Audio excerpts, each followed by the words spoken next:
But we begin with the way the Clintons are spinning that Bill Richardson endorsement of Barack Obama. Newsweek's Howard Fineman is an MSNBC political analyst, and NBC's Andrea Mitchell has been covering the Clinton campaign.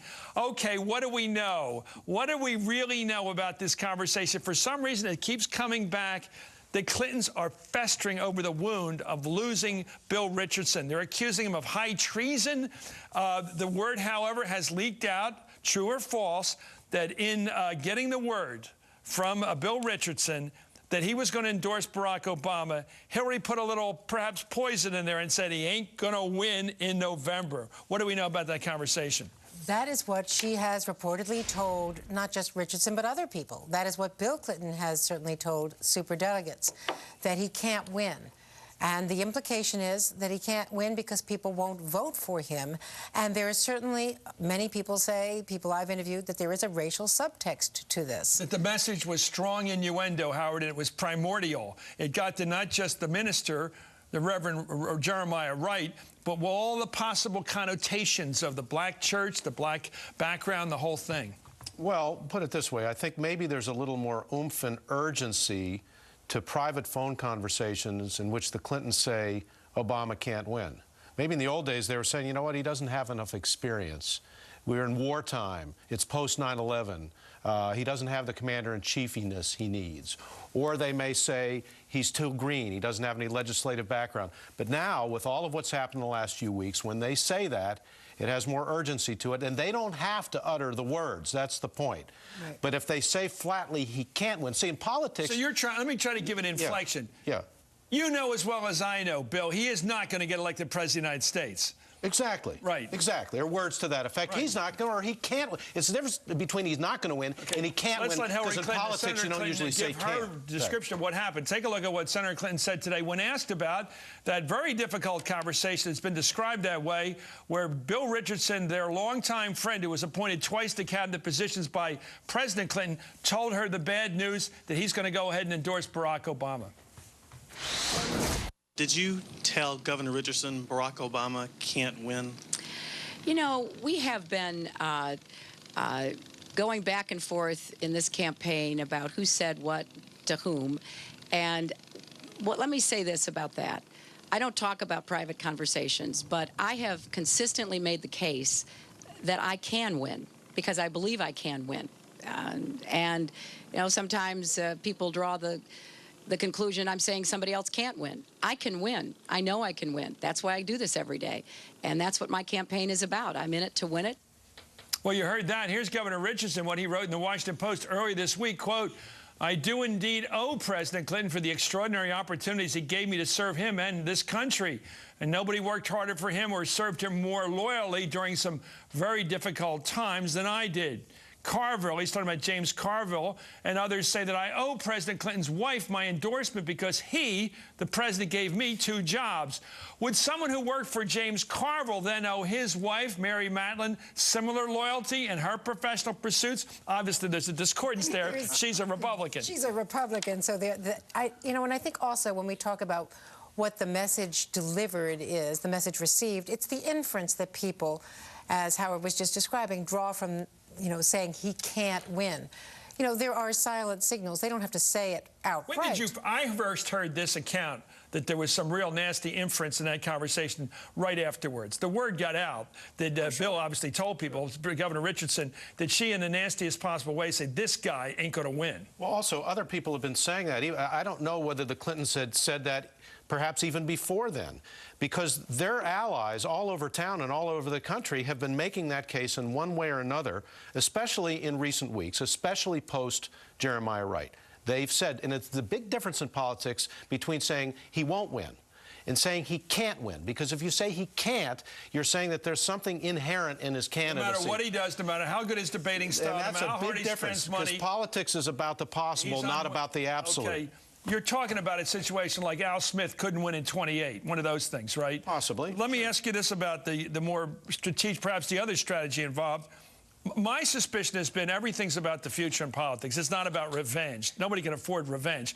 If the Clintons are upset because Bill Richardson has gone over and backed after his Super Bowl, sitting around having lunch with Bill Clinton watching the Super Bowl. Clinton invited himself. Right. Well, after all that warming up, and charm offensive, he still goes over and votes and endorses the guy who never gave him a job, Barack Obama. They want to send a message to Clintons, don't have any more of these treasonable offenses. Aren't they really saying when they whack this guy again and again and again, and Carville does it, they're talking to the superdelegates, don't go do it, we're going to attack you as treasonable?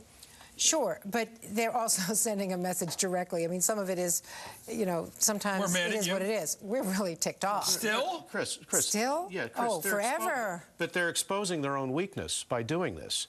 What angered Bill Clinton is that Richardson had promised not to endorse anybody. And Clinton thought that was a decent halfway position. Right. He goes out to the Super Bowl. They froze him. They thought they froze him. And if you saw those pictures of Bill Clinton sitting in the living room there with Bill Richardson, you know, the thought balloon over Clinton's head was, what am I doing here? Even if he did invite himself. Don't you see, I really love you, honey. The Clintons thought they bought his silence, or at least he would have the, quote, decency in their view to remain silent. They felt it's betrayal that he went the other way. And you have to get inside the minds of the Clintons here. I've been talking to a lot of their people in the last day or so over there in Arlington, Virginia. They think they're being treated unfairly. They think... By whom? Everybody. By everybody. By the world.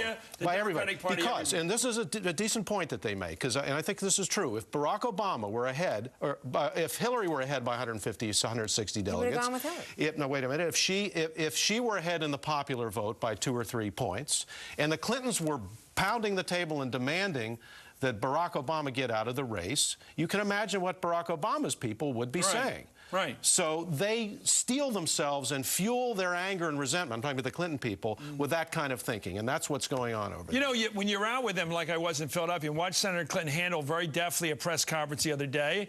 I was with Ron Allen watching her do her thing very effectively, very confidently. And then you look at the numbers, and you listen to Chuck Todd, and you go through all the NBC numbers, the objective facts, and then you go to Obama, thing like I was with last night hosting him.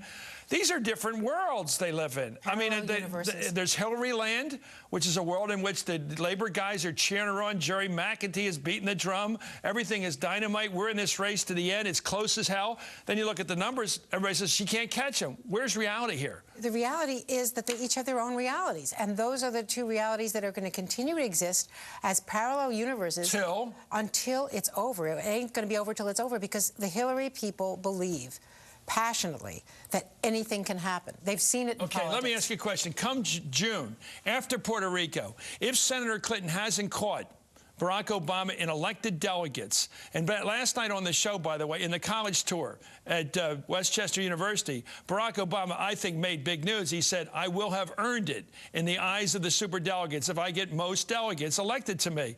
At that point, do they coalesce around him and say, okay, he won? Or do they hold back and say, we're going to wait and see Hillary Clinton quit, which she doesn't intend to do?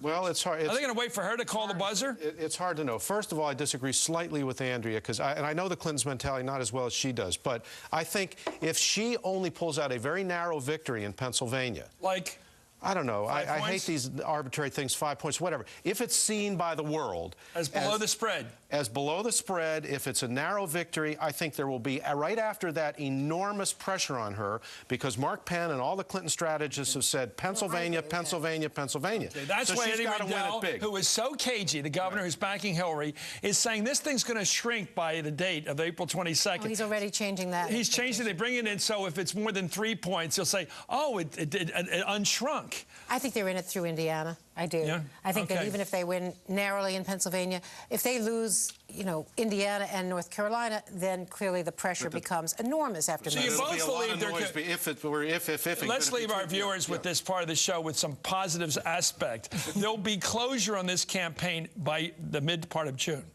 I think so. We'll know who has won, She's got to be ahead in some metrics. Unless she wins all 3. Yeah. Unless she, in a decent victory margin in Pennsylvania, wins Indiana, North Carolina, then it ain't over. Right, okay, well said. Thank you, Howard Fineman. We can't disagree on that one. And Andrea Mitchell.